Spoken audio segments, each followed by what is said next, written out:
She stood on the stage of the Olympia, a frail silhouette in a simple black dress, defiantly singing that she regretted nothing.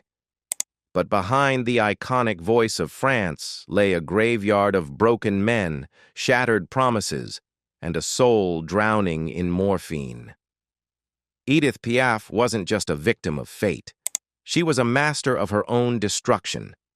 From the gutter to the heights of fame, her life was a beautiful, bloody lie. To understand the woman who became the emotional heartbeat of France, we have to look past the velvet curtains of the world's greatest concert halls and return to the grime of the Paris streets. In the 1930s, the world knew her as La Môme Piaf, the little sparrow, a waif-like creature who sang with the raw, unpolished pain of 1,000 heartbreaks. The public adored her because they saw a martyr, a girl who had survived the Parisian underworld and carried its scars in her voice. But the public only saw the mask. Behind the scenes, Edith was a veteran of the city's harshest clublands, a woman who didn't just survive the underworld, elle l'a conquis, she conquered it. She was no wide-eyed innocent. She was a predator in a black dress, expertly playing off lovers and sugar daddies to fuel her meteoric rise, while carefully dismantling anyone she perceived as a threat. Her legendary status often paints her as a perpetual victim of the shysters and exploiters who haunted the Parisian demi-monde. Yet, history tells a far more complicated story of a woman who was just as capable of cruelty as she was of love. Take the case of Juliette Gréco, the young actress and singer who would later become an icon in her own right. At 19, Gréco was just a kid trying to find her voice in the post-war haze of Saint-Germain-des-Prés, but Piaf saw only a rival to be crushed. She didn't just compete, she campaigned. Piaf used her immense influence to badmouth the girl to promoters, calling her ugly and ill-dressed, ensuring that doors remained closed to the newcomer. It was a pattern of behavior that revealed a deep-seated insecurity, a fear that if she wasn't the absolute center of the universe, she would disappear back into the gutter she came from. This ruthlessness was the armor she wore to protect a heart that was perpetually breaking. Despite the fame, the power, and the legion of fans, Piaf was haunted by a paradoxical craving for the mundane. She dreamt of a normal life, one filled with the domestic simplicity of pretty curtains, a dinner service, and a husband who wasn't a musician or a poet, but a cycling champion. She wanted the quiet dignity of motherhood and the security of a home. Yet she was tethered to a lifestyle of excess and drama that made such a dream a physiological impossibility. It was this violent tug-of-war between the untouchable diva and the lonely housewife that would eventually lead her into the arms of a man she believed was her savior, though his arrival would only accelerate her descent into the shadows. She was a woman of extreme contradictions, oscillating between a saintly devotion to her craft and a hedonistic surrender to her vices. By the time the 1950s rolled around, the scars on her soul were as visible as the lines on her face. She had traded her health for a career and her peace for a series of doomed romances that would leave her more isolated than ever. She claimed to regret nothing. Yet her private letters tell a story of a woman begging for a second chance. A woman who was willing to trade every gold record for a single night of genuine, uncomplicated love. But as the lights dimmed on her youth, the most devastating tragedy of her life was already waiting in the wings, ready to strike a blow she could never recover from. In 1947, in the neon-soaked streets of New York City, the little sparrow collided with a force of nature that would change her life forever. Marcel Cerdan was the Moroccan bomber, a world champion boxer and a national hero in France. He was the embodiment of masculine strength, while Edith was the vessel for the nation's sorrow. Their meeting was more than a romance. It was a cultural explosion, the king of the ring and the queen of song, two icons from the gutter who had conquered the world. For the first time, Edith didn't just feel loved, she felt protected. Cerdan was the anchor she had been searching for since her childhood in the brothels of Normandy, a man who could hold her world together when the music stopped. Their love was a fever dream played out in luxury hotel suites and smoke-filled training camps. But behind the glamorous headlines, there was a darker, more desperate reality. Certain was a married man with 3 children, and the weight of their illicit affair pressed heavily on Edith's conscience. To compensate for the guilt, she turned to a form of religious and emotional extremism. She would spend hours on her knees in chapels, bargaining with God for Marcel's victories and his safety. She promised to give up the alcohol, to stop the late-night parties, and to transform into the domestic woman she believed he deserved. In her private letters, she spoke of pretty curtains and a beautiful dinner service, trying to manifest a middle-class life that was fundamentally at odds with her chaotic spirit.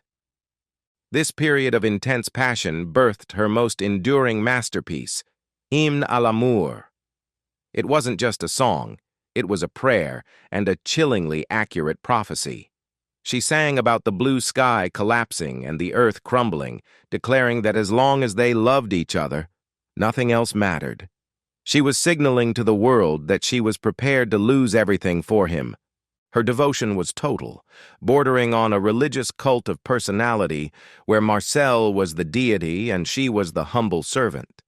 She lived in a state of high-stakes euphoria, constantly pushing the boundaries of her health and her career to remain in his orbit, unaware that her desperate need for his presence would soon lead to a catastrophic decision. Edith couldn't stand to be apart from him for even a few days. She was a woman haunted by the fear of abandonment, a scar left by a mother who had walked out on her as a child.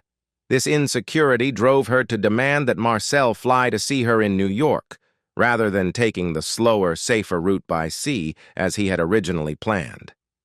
It was a request born of love, but it was also a command from a woman who was used to getting exactly what she wanted. She wanted him there immediately, in her arms, regardless of the risks.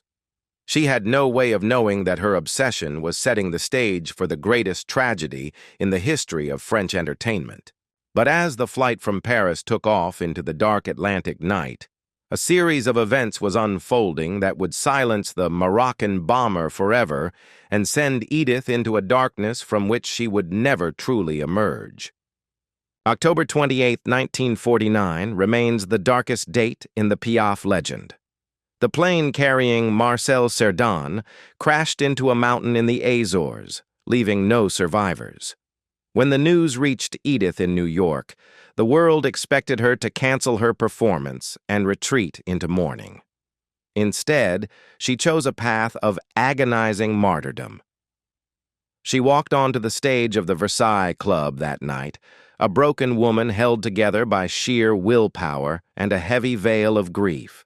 She told the audience, "I am singing for Marcel tonight, only for him." It was a performance that transcended art. It was a public breakdown set to music. By the time she reached the final notes of Hymne à l'amour, she collapsed, her voice giving out as she was carried off into the shadows. The death of Marcel Cerdan didn't just break her heart. It shattered her mind. The guilt of knowing he was on that plane because she had begged him to fly became an unbearable weight. To escape the haunting memories and the physical pain of subsequent car accidents, Edith turned to a new lover, morphine. What began as a medical necessity quickly transformed into a devastating addiction. She became known as the White Lady, a reference to both her pale, ghostly appearance and her dependency on the needle. The woman who had once commanded the stage with raw power was now a fragile shell, her body riddled with the marks of her habit and her spirit drowning in a cocktail of drugs and high-proof alcohol. As the 1950s progressed, the little sparrow began to lose her feathers. The industry vultures moved in, exploiting her clouded judgment and her desperate need for companionship. She was surrounded by friends who would provide her with substances in exchange for a seat at her table or a piece of her fortune. Her life became a repetitive cycle of hospital stays, failed detoxes, and disastrous stage appearances where she would forget her lyrics or stumble into the orchestra pit. Yet even in this state of decay, the French public refused to let her go. They saw their own post-war suffering reflected in her trembling hands and her defiant, tear-stained voice. She was a woman trapped in a self-made prison of tragedy.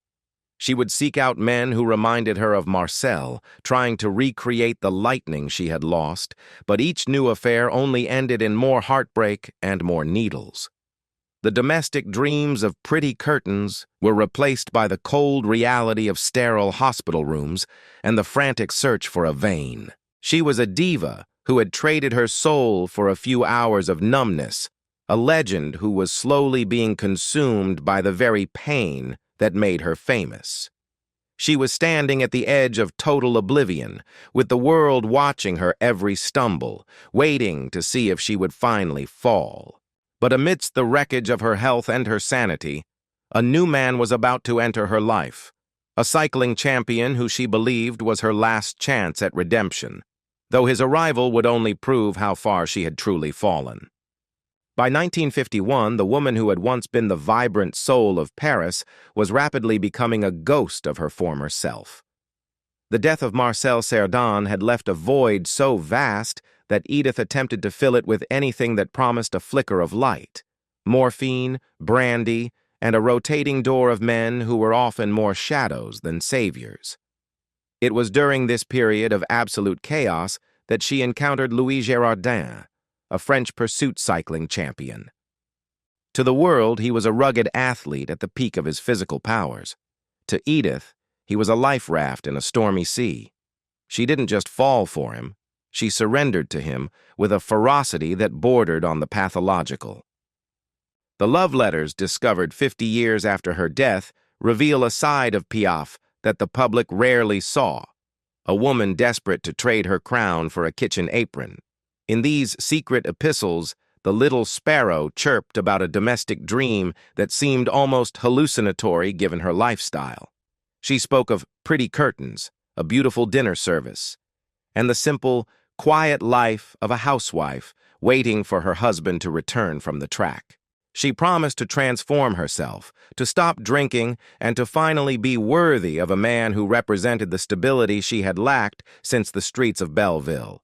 She even called him her little professor, promising to listen blindly to him like a master she adored. But beneath this veneer of domestic longing lay a raw, uncompromising eroticism that defined her relationships. Her letters to Girardin were shockingly frank, filled with descriptions of her adoration for his physical form and her desire to be so worn out, so filled with love, that she could no longer function. She wrote of being his little pet dog, a submissive role that contrasted sharply with the iron-willed diva the public saw on stage. This was Piaf's true secret. Her power was fueled by a deep, aching need to be possessed, to be governed, and to be saved from the terrifying freedom of her own fame. Ultimately, the domestic dream was a fantasy that Louis Girardin couldn't, or wouldn't, sustain.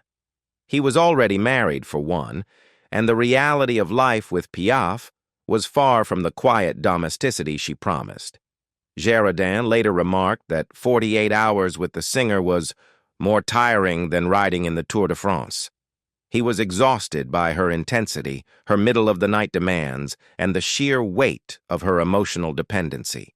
As their affair withered after less than a year, Edith was left once again with her pretty curtains and her growing pile of empty bottles, her desperate search for a normal life proving to be the most elusive performance of her career. While she was begging a cyclist for a home in 1951, a secret from 5 years earlier in Athens was about to resurface, proving that her heart had always been a territory of unrequited conquest. Long before the world watched her spiral in the 50s, Edith had experienced a moment of pure, lightning-strike obsession in the heart of Greece. In September 1946, a 31-year-old Piaf arrived in Athens for a series of concerts and encountered Dimitri Horn, a 25-year-old actor known affectionately as Thaki.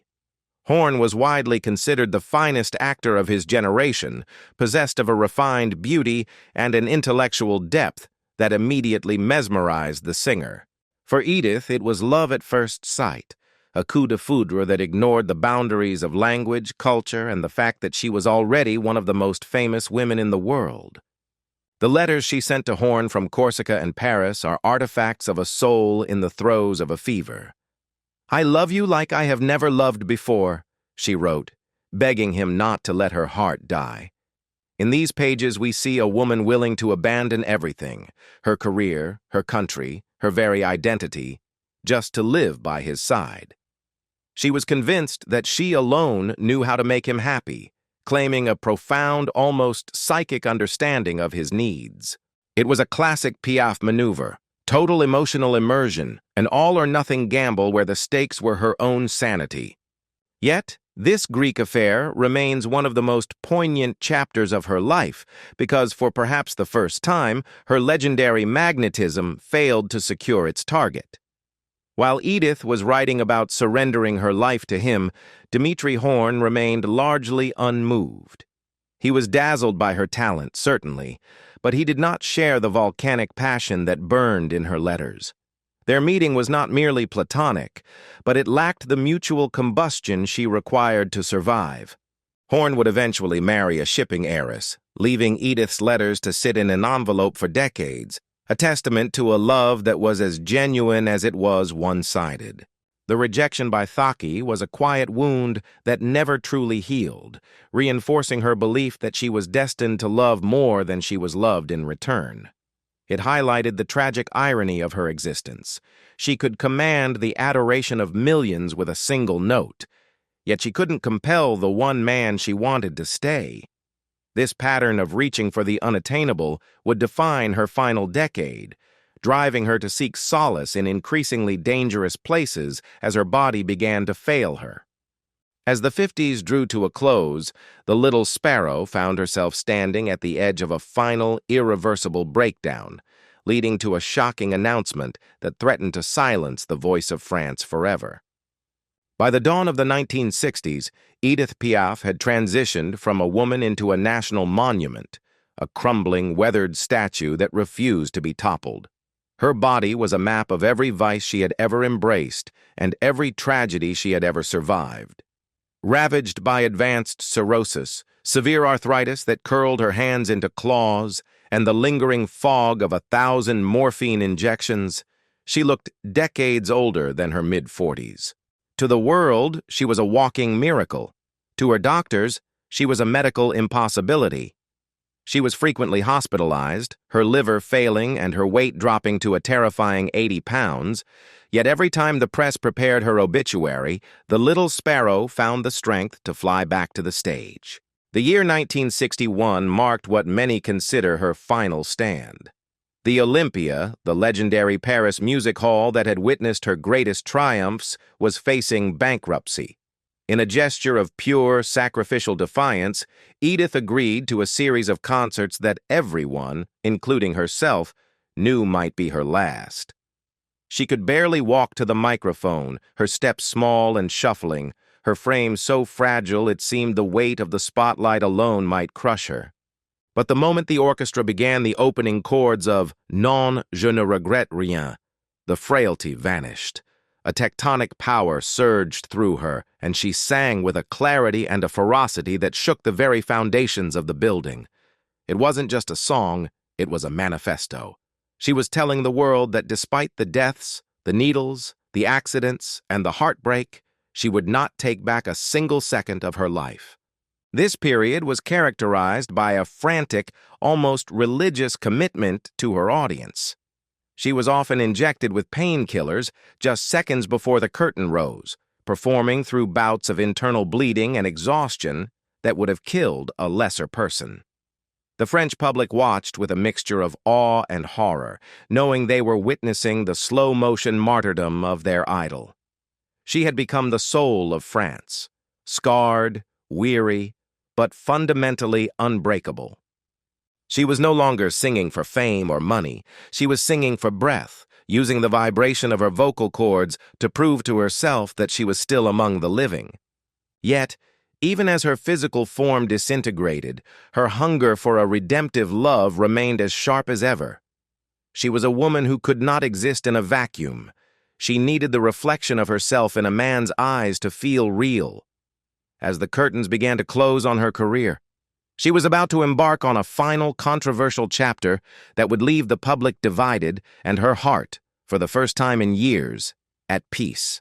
But as she faced her final year, who was the young man who stepped out of the shadows to offer the dying diva a final taste of the domestic bliss she had always craved? And would his devotion be enough to silence the critics who called him a parasite? In the final act of her life, Edith Piaf performed a move that shocked the Parisian elite and captivated the tabloids. Enter Theophanis Lamboukas, a 26-year-old Greek hairdresser and aspiring singer who was 20 years her junior. Edith, in her typical theatrical fashion, rechristened him Theos Sarapo, a play on the Greek phrase for "I love you." To the cynical public, the match was a farce. They saw a dying, drug-addled legend being exploited by a handsome young gold digger looking for a shortcut to fame. The press was merciless, painting their relationship as a grotesque pantomime, but behind the closed doors of their apartment, a very different story was unfolding, one of genuine, selfless devotion. Theo Sarapo did not come into Edith's life to take. He came to serve. He became her nurse, her secretary, her bodyguard, and her most loyal companion. He tended to her during the agonizing nights of withdrawal and the terrifying episodes of delirium. He carried her upstairs when she was too weak to walk and fed her when her hands were too crippled to hold a spoon. In 1962, they were married in a ceremony that looked more like a scene from a tragic opera than a wedding. Edith, draped in white and looking ghostly, beamed with a genuine happiness that had eluded her during her years with world champions and famous actors. For the first time, she had found a man who wasn't intimidated by her myth or exhausted by her needs. Their duet, À quoi ça sert l'amour, became the theme song of her final days. Standing on stage with Theo, Edith looked like a tiny, black-clad spirit protected by a towering young giant. The song explored the meaning of love in the face of death, and when they sang it, the skepticism of the audience often melted into tears. She was teaching him how to be an artist, passing the torch of her legendary passion to the one person who truly cared for the woman behind the sparrow. It was a partnership of mutual salvation. She gave him a career and a purpose, and he gave her the dignity of being loved for exactly who she was, a broken, brilliant mess. But the fairy tale was brief. By the summer of 1963, Edith's body finally surrendered. She was moved to a villa in Grasse, in the south of France, where she spent her final months in a state of semi-consciousness, drifting between memories of the streets and the applause of the Olympia. Theo stayed by her side until the very end, whispering, "I love you" in Greek into her ear as she slipped away. When she died on October 10, 1963, she left behind a legacy of music that would live forever, and a mountain of debt totaling millions of francs, a debt that Theos Sarapo would spend the next 7 years of his life working to pay off as a final act of devotion to his wife. The little sparrow was gone, but the mystery of her final regrets was only beginning to be unraveled by the world she left behind. On October 11, 1963, France stopped breathing. The news of Edith Piaf's death didn't just fill the headlines, it paralyzed a nation. Her body was secretly transported back to Paris in an ambulance under the cover of night, as she had died in the south of France but desperately wanted her final breath to be associated with the city that birthed her. The funeral that followed was a spectacle that even the greatest directors could not have choreographed. Over 40,000 people swarmed the Père Lachaise cemetery, breaking through police barricades, trampling gravestones, and sobbing openly in the streets. It was the only time since the end of World War II that the traffic of Paris was completely brought to a standstill. Yet, amidst the sea of flowers and tears, there was a glaring silence from the Catholic Church. The Archbishop of Paris refused her a funeral mass, labeling her a sinner who had lived a life of public scandal. This rejection by the Church only solidified her status as the patron saint of the broken and the misunderstood. To the people, Piaf wasn't a scandal. She was their mirror. She had lived the life they were too afraid to live and suffered the pains they tried to hide. Her legacy is built on the foundation of that raw, unedited honesty. In the decades following her death, the Piaf myth has often smoothed over the jagged edges of her personality. We remember the voice, but we often forget the woman who was notoriously difficult, who sabotaged her rivals with cold precision, and who spent her final years in a terrifying haze of substance abuse. The letters discovered 50 years after her passing served as a shock to the system, revealing a woman who was constantly begging for a normal life, while her actions ensured she would never have one. Edith Piaf's story is a brutal reminder that the brightest lights often cast the darkest shadows. She was a woman who lived with a level of intensity that the human heart was never truly meant to sustain. She showed us that it is possible to rise from the gutter to the stars, but that the climb comes with a cost that is often paid in blood, isolation, and tears. Her message to us, buried beneath the soaring notes and the tragic headlines, is that love is the only thing worth the pain, even when it's messy, even when it's doomed, and even when it's the very thing that destroys us. If you found this deep dive into the secret, scarred life of Edith Piaf moving, please give this video a like and subscribe to join our journey through the hidden histories of the world's greatest icons. We want to hear from you in the comments. Do you think Edith Piaf was a victim of her circumstances, or was she the architect of her own tragedy?